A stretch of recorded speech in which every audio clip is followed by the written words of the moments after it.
Puji syukur kita persembahkan kepada Allah Subhanahu wa taala atas limpahan rahmat serta karunia-Nya kepada kita sehingga kita dapat sama-sama hadir melaksanakan kewajiban kita, yakni salat fardu Jumat. Salawat beriringan salam semoga tercurahkan pula buat junjungan alam yakni Nabi besar Muhammad sallallahu alaihi wasallam. Allahumma shalli ala sayyidina Muhammad wa ala ali sayyidina Muhammad. Bapak-bapak, saudara-saudara kaum muslimin rahimakumullah, seperti mana biasa sebelum kita melaksanakan salat fardu Jumat, terlebih dahulu kami bacakan laporan keuangan Masjid Al-Karamah, kemudian petugas pelaksanaan salat fardu Jumat kita pada siang hari ini.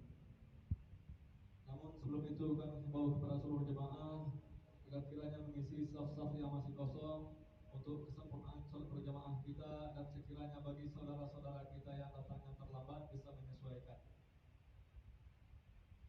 Baik, kami bacakan laporan keuangan Masjid Al-Karamah. Salli ala sayyidina Muhammadin wa ala alihi washabbihi ajma'in. Asyhadu an la ilaha illallah, asyhadu anna Muhammadan 'abduhu wa rasuluh.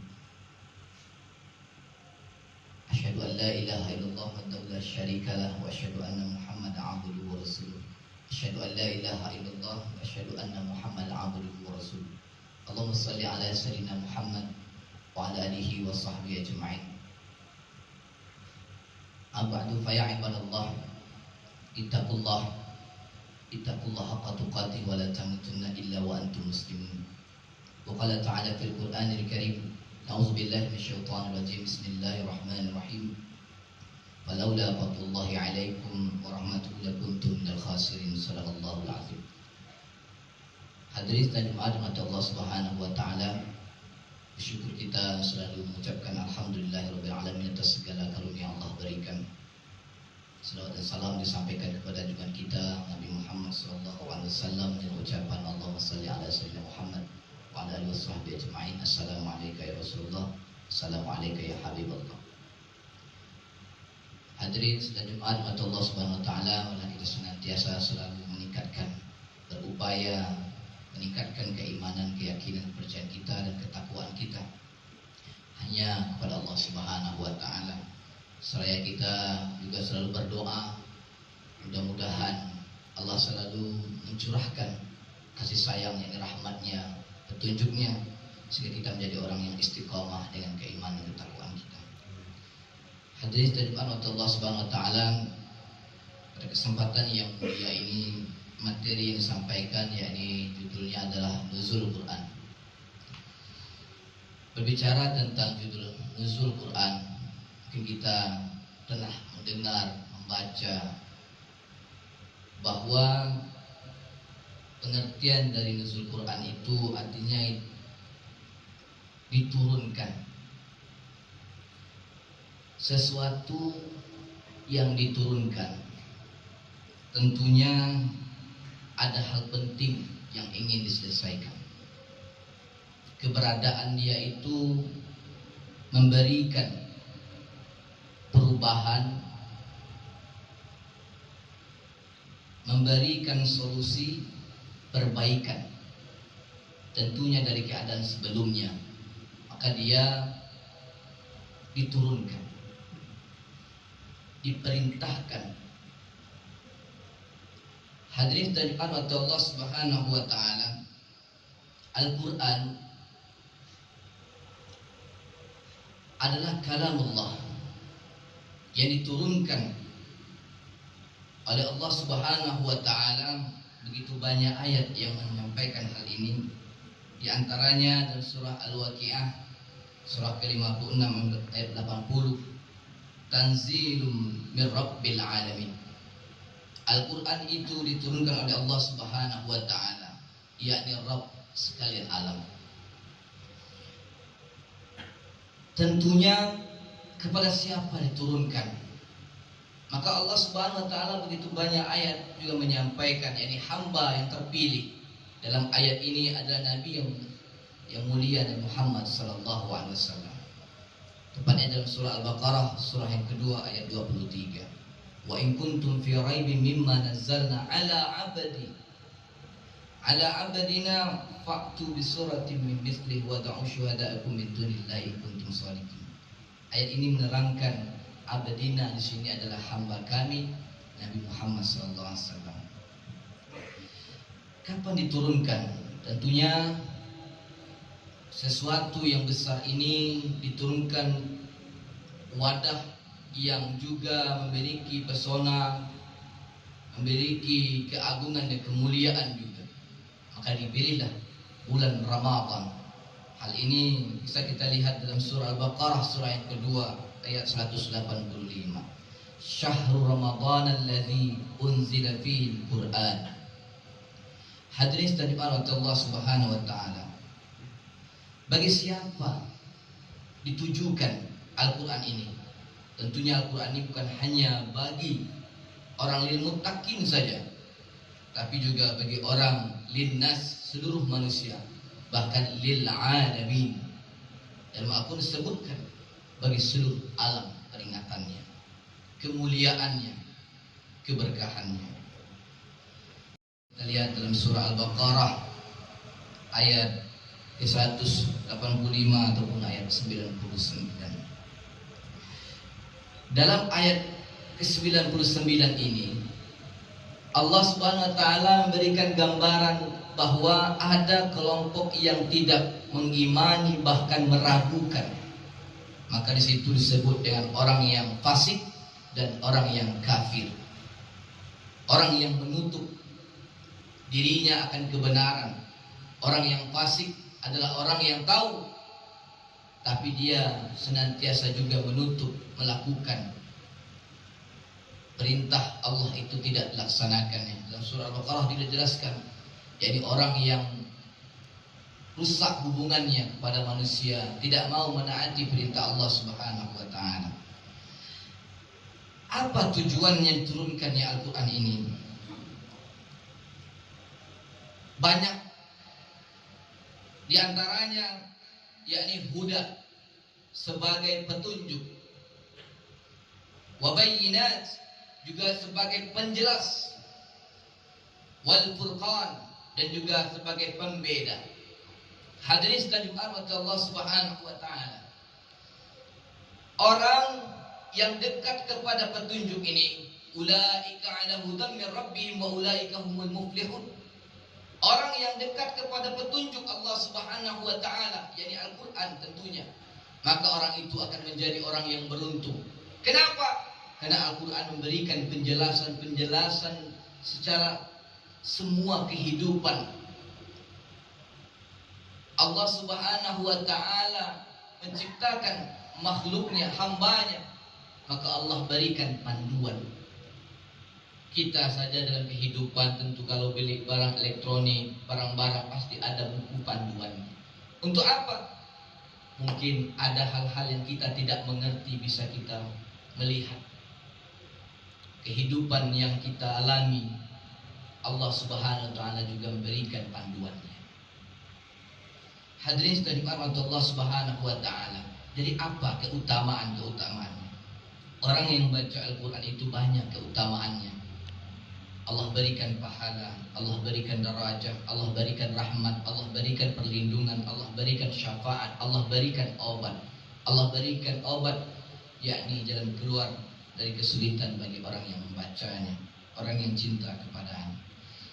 Salah satunya Allah sebutkan dalam surah Al-Isra ayat 17, surah ke-17 ayat 82. Al-Quran itu adalah syifa wa rahmah, dan juga rahmah, kasih sayang dari Allah Subhanahu wa ta'ala. Hadirin sekalian Allah Subhanahu wa ta'ala, tadi disebutkan bahwa orang yang dekat kepada Al-Quran, artinya dia ingin mengerti, ingin belajar, ingin hidupnya ini tertata, ingin hidup ini menjadi bahagia, berkah, beruntung, maka dekat kepada Al-Quran. Itulah disampaikan di awal tadi. Banyak ayat menyampaikan hal ini. Di antaranya Allah Subhanahu wa taala menyampaikan dalam surah Al-A'raf, surah ke-7 ayat 96, yang artinya kalau suatu negeri itu mau beriman dan bertakwa kepada Allah Subhanahu wa taala, maka negeri itu akan Allah curahkan dari langit dan buminya, Allah berikan keberkahan. Berkah artinya senang, bahagia, puas, gembira, tidak bersedih. Orang yang beriman tentunya tidak menipu.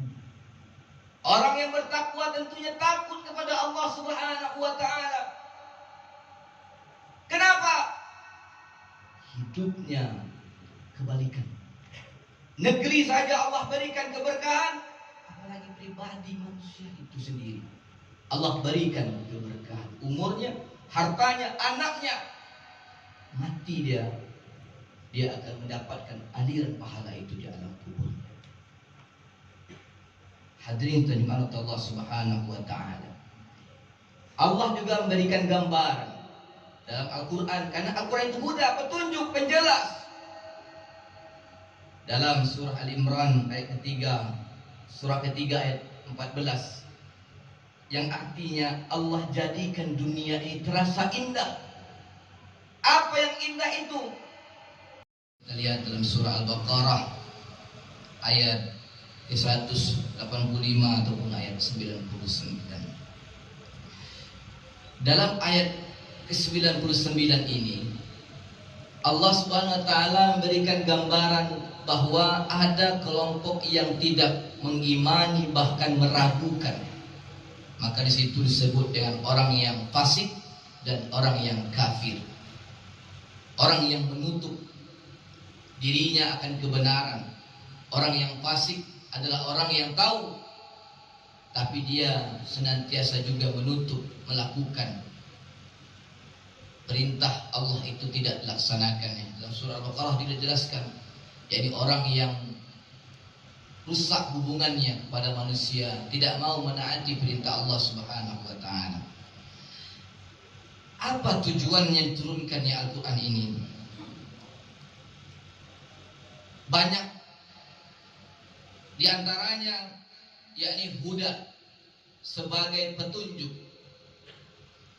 wa bayyinat, juga sebagai penjelas, wal furqan, dan juga sebagai pembeda. Hadirin sekalian Allah Subhanahu wa taala. Orang yang dekat kepada petunjuk ini, ulaika ala hudan min rabbihim wa ulaika humul muflihun. Orang yang dekat kepada petunjuk Allah Subhanahu wa taala, yakni Al-Qur'an tentunya, maka orang itu akan menjadi orang yang beruntung.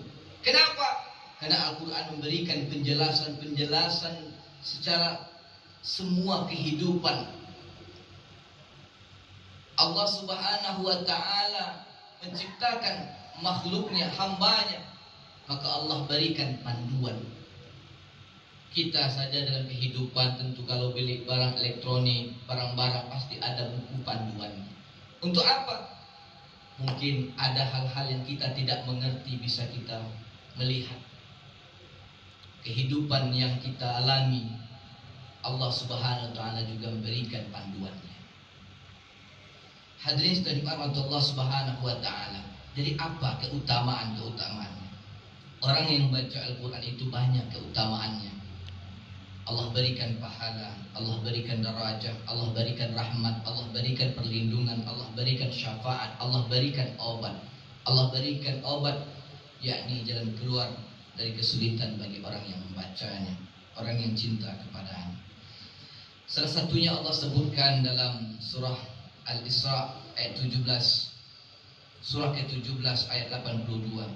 Al-Quran itu adalah syifa wa rahmah, dan juga rahmah, kasih sayang dari Allah Subhanahu wa ta'ala.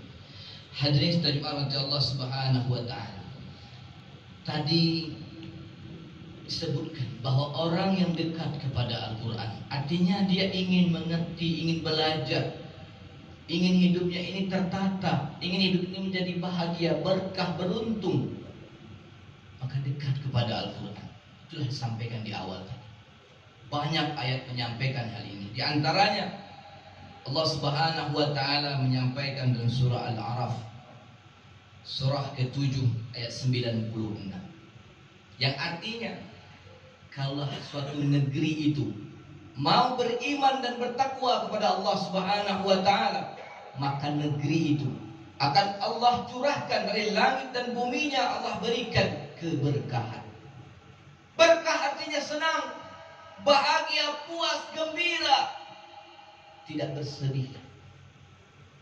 Orang yang beriman tentunya tidak menipu. Orang yang bertakwa tentunya takut kepada Allah Subhanahu wa ta'ala. Kenapa? Hidupnya kebalikan. Negeri saja Allah berikan keberkahan, apalagi pribadi manusia itu sendiri.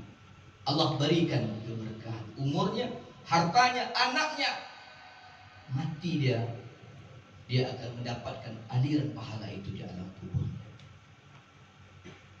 Hadirin terima Allah Subhanahu wa ta'ala. Allah juga memberikan gambaran dalam Al-Quran, karena Al-Quran itu huda, petunjuk, penjelas.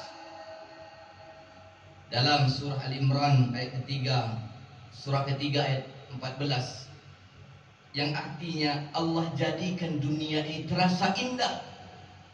Apa yang indah itu? Anak-anak, harta, emas, perak, berlian, permata, ternak, sawah. Kata Allah, ingat, itu kesenangan dunia semata.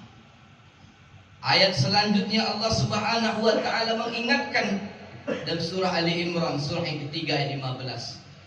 Hanya ketakutan kepada Allah, ketakwaan akan menjadi dia mendapatkan apa?